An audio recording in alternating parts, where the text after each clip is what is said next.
The biggest earthquake to hit the UK in nearly 25 years has caused damage worth millions. Traffic cameras captured the moment the earth moved in England, while CCTV shows a barmaid ducking for cover and a woman recording her sleep patterns was woken by the violent shaking just after midnight. A falling chimney crashed into a student's bedroom, breaking the 19-year-old's pelvis and pinning him to his bed.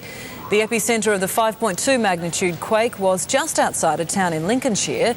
The tremor was felt as far away as Northern Ireland and Holland.